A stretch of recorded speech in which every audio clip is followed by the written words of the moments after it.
अहमदियों की गिरफ्तारियां और मैसेज ऑफ इस्लाम के तनाजुर में एक तनकीदी जायज़ा।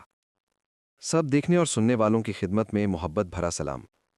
नाजरीन, गुज़िश्ता प्रोग्राम में भी हमने इस मौजू पर गुफ्तगू की थी और आज हम इसी सिलसिले को आगे बढ़ाते हुए चंद अहम सवालात पर बात करेंगे। आप सब इस हकीकत से आगाह हैं कि पाकिस्तान में अहमदी कम्युनिटी को मुख्तलिफ नौइयत की मुश्किलात और पाबंदियों का सामना है। इन्हें मजहबी आज़ादी हासिल नहीं, बाज़ औक़ात ईद की नमाज से रोका जाता है, कभी जुमे की नमाज अदा करने नहीं दी जाती और कई मौक़े पर इनके खिलाफ झूठे मुक़द्दमात भी कायम किए जाते हैं। ये मसाइल सिर्फ यहीं तक महदूद नहीं रहते, बल्कि बहुत से मजबूर अफराद मुल्क छोड़ने पर मजबूर हो जाते हैं। जब वो दूसरे ममालिक का रुख करते हैं तो वहाँ भी उन्हें मुख्तलिफ मुश्किलात का सामना करना पड़ता है। हाल ही में मलेशिया की एक वीडियो भी सोशल मीडिया पर गर्दिश कर रही है, जिसमें ऐसे ही हालात की अक्कासी की गई है। अगर हम वसी तनाजुर में देखें तो दुनिया के हालात मुसलसल बदल रहे हैं, मगर पाकिस्तान में मजहबी आज़ादी का मसला एक संगीन सूरत इख्तियार कर चुका है। हालिया प्रेस रिलीज में भी ये जिक्र किया गया कि कई मकामात पर ईद की नमाज अदा नहीं करने दी गई और मसाजिद को ताले लगा दिए गए। सवाल ये पैदा होता है कि हम खुद को क्यों तब्दील नहीं कर पा रहे। हकीकत यह है कि पाकिस्तान में मजहबी इंतहा पसंदी का जो सिलसिला शुरू हुआ, उसे ख़त्म करने के लिए किसी भी सियासी जमात ने संजीदा कोशिश नहीं की।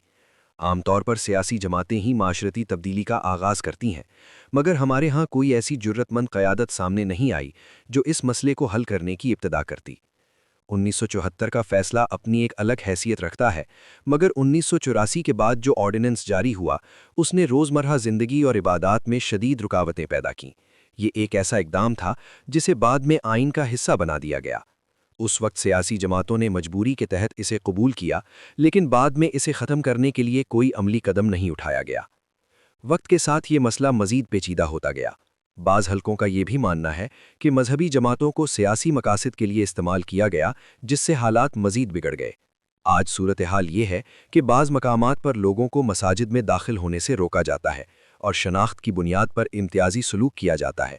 यहाँ तक कि ख़वातीन भी मखसूस लिबास पहनने से खौफज़दा हो चुकी हैं। ये भी एक हकीकत है कि दीगर मुस्लिम ममालिक में ऐसी शिद्दत पसंदी नज़र नहीं आती। वहाँ मुख्तलिफ मज़ाहब के अफराद को अपनी इबादात की आज़ादी हासिल है। इसके बरक्स पाकिस्तान में हालात इस नहज पर पहुँच चुके हैं कि इन्हें दुरुस्त करने के लिए पहले मुनासिब माहौल तैयार करना होगा। ये माहौल सिर्फ सियासी क़यादत ही नहीं, बल्कि रियासती इदारों की मुश्तरका कोशिश से ही मुमकिन है। अगर वाकई रियासती और सियासी क़यादत एक सफ़े पर है, तो ये बेहतरीन मौका है कि इस मसले पर अमली इक़दामात किए जाएं, वरना हालात मज़ीद ख़राब हो सकते हैं। एक और पहलू ये है कि मुल्क में फ़िरका वाराना कशीदगी भी मुसलसल बढ़ रही है। बाज़ वाक़यात में अवामी रद्द-ए-अमल शिद्दत इख्तियार कर लेता है, जिससे रियासती इदारों को भी नुकसान पहुँचता है। ये सूरत हाल इस बात की निशानदेही करती है कि माशरे में बर्दाश्त की कमी बढ़ती जा रही है। मकामी सतह पर भी कई वाक़यात में देखा गया कि पुलिस ने बाज़ जगहों पर नमाज अदा करने से रोका, जबकि दीगर मकामात पर तहफ़्फ़ुज़ फ़राहम किया। अक्सर ये फ़ैसले मकामी हालात के मुताबिक किए जाते हैं, जहाँ फ़साद के ख़दशे के पेश नज़र कमज़ोर फ़रीक को पीछे हटने पर मजबूर किया जाता है। ये भी वाज़ेह है कि रियासती इदारों को मुल्क के हर कोने की सूरत हाल का इल्म होता है। इसके बावजूद अगर मसाइल हल नहीं हो रहे, तो इसका मतलब है कि संजीदा और मुस्तकिल इक़दामात की कमी है। जहाँ तक बैरून मुल्क जाने वाले अफराद का ताल्लुक है, उन्हें भी शदीद मुश्किलात का सामना करना पड़ता है। बाज़ लोग एजेंटों के ज़रिए गैर कानूनी रास्ते इख्तियार करते हैं, जिससे उनकी मुश्किलात में मज़ीद इजाफा हो जाता है। मलेशिया, थाईलैंड और दीगर ममालिक में ऐसे अफराद को हिरासत में भी लिया गया है। इस सूरत हाल में ज़रूरी है कि लोग गैर कानूनी ज़राए से गुरेज करें और मुस्तनद इदारों से रहनुमाई हासिल करें। मुख्तलिफ़ कम्युनिटीज़ और तंजीमें मदद के लिए मौजूद होती हैं, मगर उनके तरीक़ाकार में वक्त लगता है, जिसके लिए सब्र की ज़रूरत होती है। मज़ीद ये कि बैरून मुल्क मुकीम रिश्तेदारों को भी चाहिए कि वो अपने ख़ानदान के अफराद की मदद करें। अगर मुमकिन हो तो माली मुआवनत बतौर क़र्ज़ फ़राहम की जा सकती है, ताकि मुश्किलात का वक्ती हल निकाला जा सके।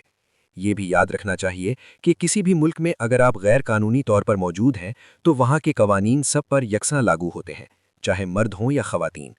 आखिर में यही कहा जा सकता है कि मसाइल का हल सिर्फ इज्तमाई शऊर, कानूनी इस्लाहात और बाहमी ताउन में है। जब तक तमाम फ़रीक़ैन संजीदगी से इस मसले को हल करने की कोशिश नहीं करेंगे, हालात में बेहतरी मुमकिन नहीं। अल्लाह करे कि हालात बेहतर हों और हर इंसान को उसके बुनियादी हुकूक हासिल हो सकें। चैनल को सब्सक्राइब ज़रूर करें ताकि अगली वीडियो का नोटिफिकेशन बर वक्त मिल सके। आप कहाँ से हमारा प्रोग्राम देख रहे हैं, ज़रूर बताएं। YouTube channel message of Islam. تو رکھتے ہیں مسلمانوں کا دین، دل سے ہے خدا میں ختم